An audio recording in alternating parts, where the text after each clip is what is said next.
guys, so we are going to be talking about today my fictional children and cinnamon rolls. If you're not aware of what a cinnamon roll is, it's pretty much someone who hasn't done anything wrong and doesn't deserve what they got. And I have 5 here because I had to narrow it down to 5 because I had so many.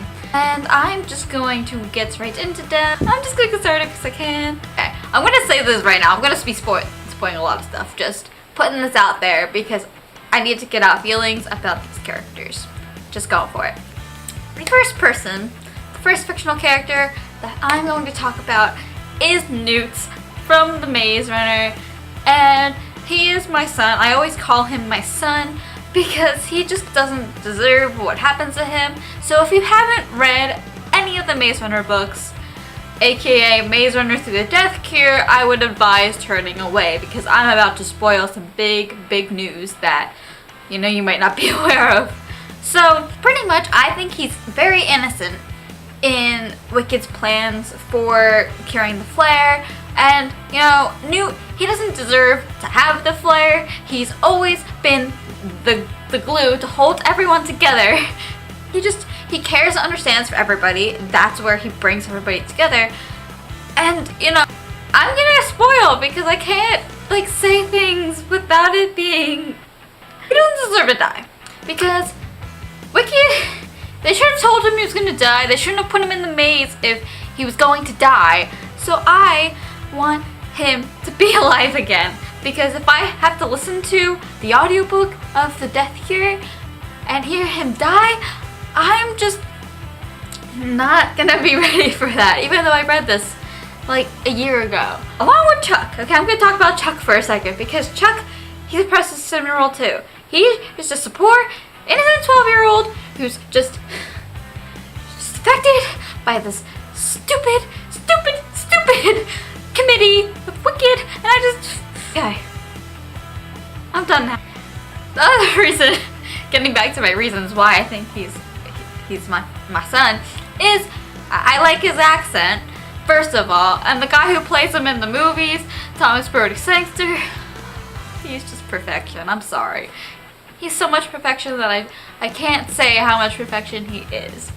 Alright, let me go on to my next person now. And I'm gonna seriously fangirl about this. But next person on my list is Nico D'Angelo, and he's from the Percy Jackson and the Olympians and the Heroes of Olympus series, both by Rick Riordan. I feel like if you haven't read the okay, so I feel like Nico, he shouldn't have had to been able to be the one to deal with the death of his sister Bianca in the Titan's Curse.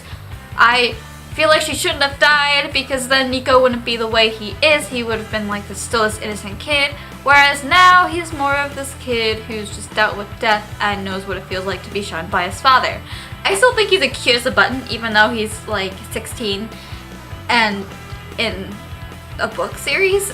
I just feel like he was really cute in the Titan's Curse, and then as the series progressed, his cuteness did too.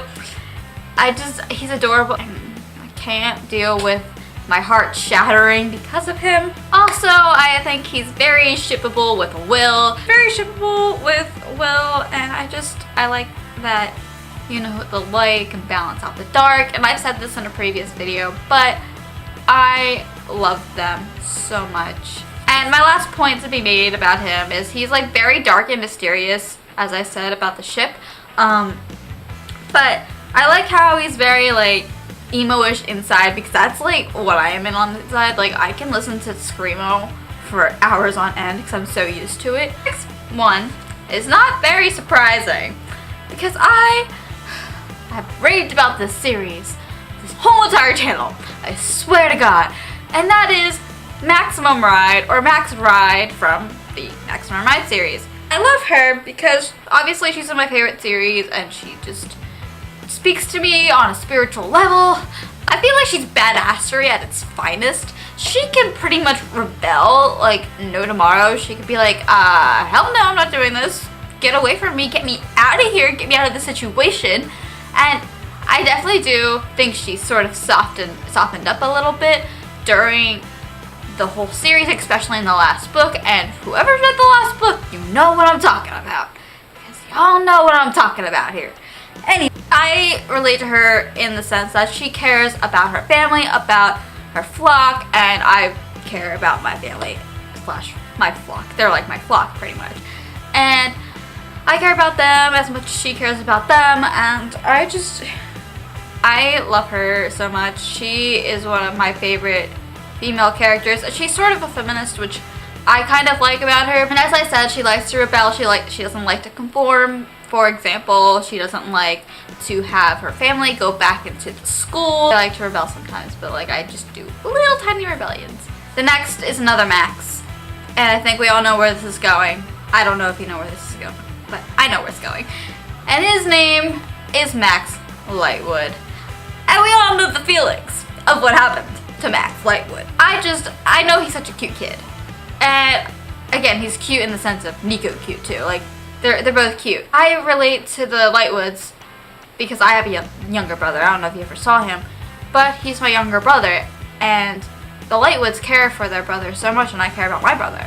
I see Max as in my little brother, you know, like I can see him as a little brother or a little son, depends on which one, and I just gonna put it at that.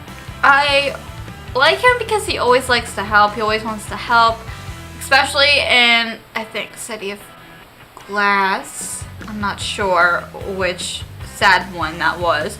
He always wants to help. He always wants to help fight, even though he's not old enough, and it's just so adorable because he just doesn't understand that he can't fight yet because he hasn't learned all of his Shadowhunter training, and that just really does speak to me.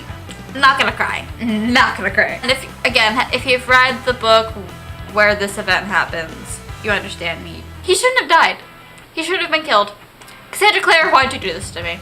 Like, when Max died, I didn't understand. I really didn't understand. Because he's just a kid. He's so innocent. And to have Sebastian do this to him, I want to kill Sebastian because Sebastian just killed a little innocent kid that didn't do jack. Excuse me for speaking like a mad woman. I can't deal with the death of characters. I just can't. As you can see, he gives me feelings. That was my last point. Especially if you've read Lady Midnight and you know what Malik have done. Okay, I think I'm good now. The last character that I have is Reese from the A Court of Thorns and Roses series trilogy thing. I just love him. He speaks to me. I love him in the pairing with him and Farah, but I love them in that relationship. I love their mating relationship because they really did hate each other. And then they sort of grew to like tolerate each other, then like each other, then love each other, and that's just great progression. First of all, A+ Reese, I love you. He can protect her. He knows how to protect her. Whereas Tamlin, he didn't give a shit. He's just like, I'm gonna leave you in this house and you're gonna die here. And I'm just like, a girl needs her space, you freaking idiot. Also, Reese cares for Farah a lot, and that's something that definitely needs to be present in a relationship. Just saying. Show you my background currently. All of this fan art about Reese and Farah, it's so sad. Here's another Reese fan art that I just can't grasp. Another one.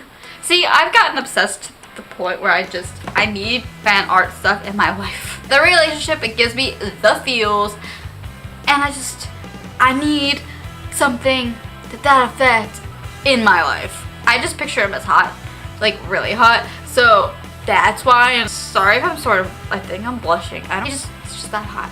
He is. That was my top 5 cinnamon rolls slash fictional children, if you will. And I hope you enjoyed.